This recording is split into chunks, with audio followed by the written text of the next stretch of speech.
In the cold, barren wasteland of Moscow in the year 2033, humans live below the Earth's surface within the old metro stations, huddling for warmth near fires, tending to their young and elderly, and trading any goods they can find like weapons, ammunition, and most importantly, food and water. But whilst they live in this dark and forgotten place, their lives are at a constant risk as mutated creatures threaten their homes. Countless attacks leave some stations void of life, families fleeing to other stations down the dark, haunting tunnels, and lives are endlessly extinguished as more and more fall to the deadly mutants hunting to find any source of food. As well as that, other species roam the metros, appearing as a lurker in the corner of your eye. You think you see it 1 minute, but when you turn to look, it's gone. A new breed of creature with a similar look to Homo sapiens leads people to go mad and be forever fearful that one day they will be taken by what they call the Dark Ones.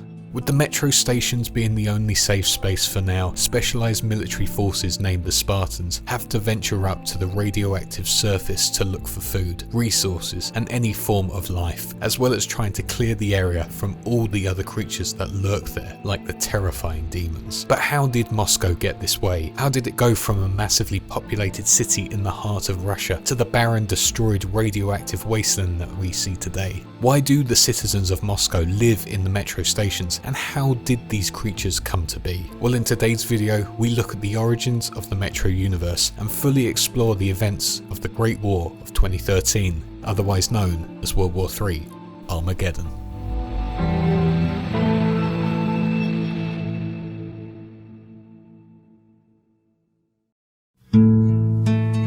The year is 2013 and political tensions are high all across the world. Despite the Cold War ending in 1991, Russia and its allied states still have a heated relationship with the United States and all of its allies. Due to this final war that was the near death of this planet and human existence, lots of information has sadly been lost on how this conflict started and who was the force behind the first blow. But some documentation has stated that during this year there was a limited exchange between two Middle Eastern countries.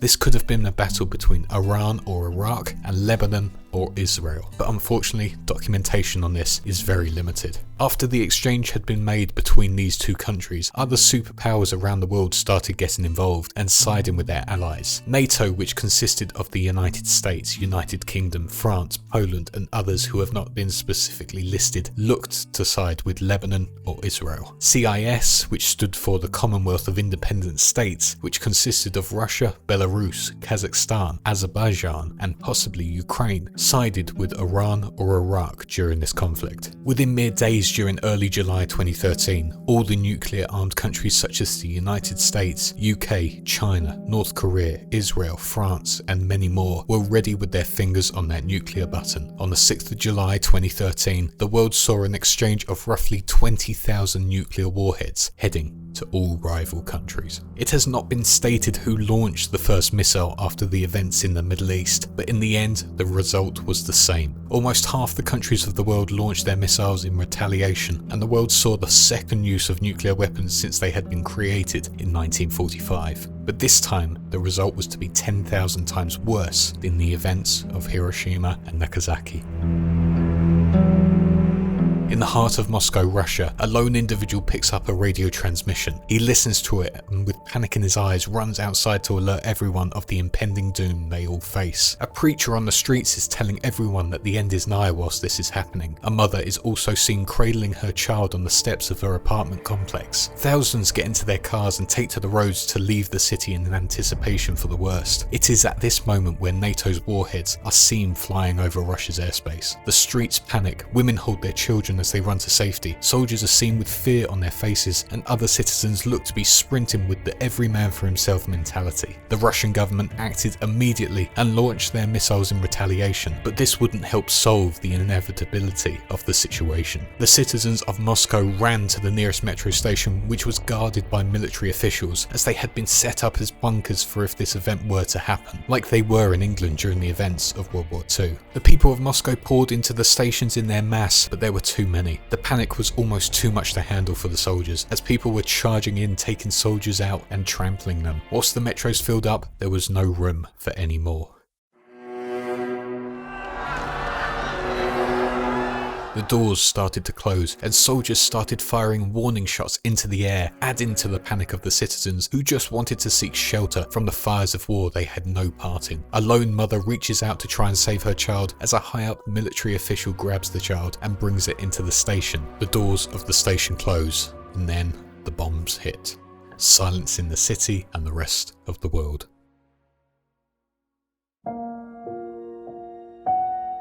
It was reported that on that day of July 6, 2013, almost 140 million citizens of Russia died due to these nuclear attacks. Communication with the rest of the world also seemed to have ceased, but individuals within the military living in the metro stations still believed that they were at war with the forces of NATO. It is unknown how many people lost their lives around the world, but as stated by Artyom in 2035, there used to be 7 billion of us. It is reported, however, that only 6 or 7 million people survived in Russia alone.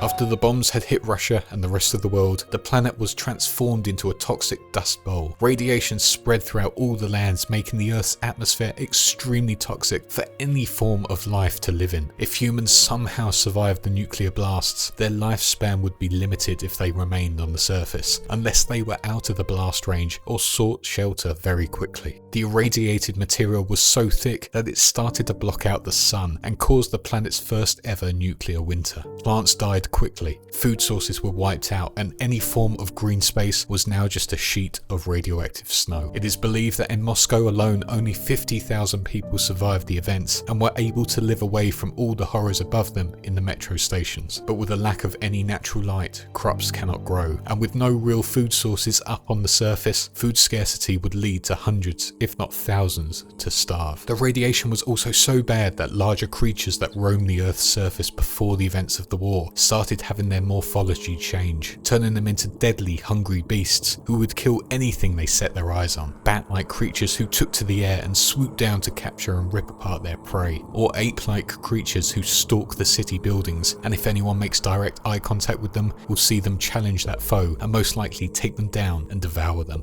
However, it is rumoured that nuclear warheads were not the only thing launched during these attacks. Whilst not fully proven, it is said that mutagen versions of the warheads were sent at the same time, which were designed to rapidly evolve creatures and humans to new beings that would then go on to kill anything in their paths. This mutagen would likely be the cause of the evolution of the Homo novus, also known as the Dark Ones, who are said to be the next step in human evolution. This, however, could also be down to the experiments on humans within the sector called D6, and with the radiation added to these experimental humans could have led to this new breed of human. It is still not fully known what has caused these beasts to mutate the way they have, but with the Earth's atmosphere being coated in radiation, it's no surprise that these creatures have evolved into deadly, terrifying creatures who hunt anything and everything for food, apart from the Dark Ones, who seem to just want to live away from the humans of the metro in peace. But like all things, humans see them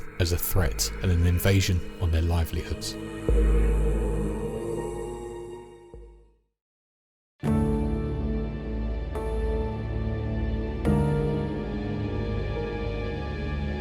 "20 years later, in the year 2033, humanity lives on within the Moscow metro stations, unaware of what is happening on the world around them. Food is still limited, the air is still filled with radiation, making it unlivable on the surface, and other resources like ammunition and water supply are becoming scarce. With no other options, it is down to the Spartans to make life livable down in the metro stations, and to make sure the citizens of them are kept safe. But with food supply running low for not only the humans but the other creatures in Moscow, the search for prey has seen those monsters invade the metro stations, wiping out hundreds of humans for food. As daily raids happen, it is unclear how humanity can survive down in the dark depths of the metro stations. But on top of that, radical political movements rise up within some of the stations, leading to faction wars throughout the tunnels. If you aren't hunted and killed by the invading monsters, you could be hunted and killed by radical humans, and if they don't get you, you could die due to just simply starvation.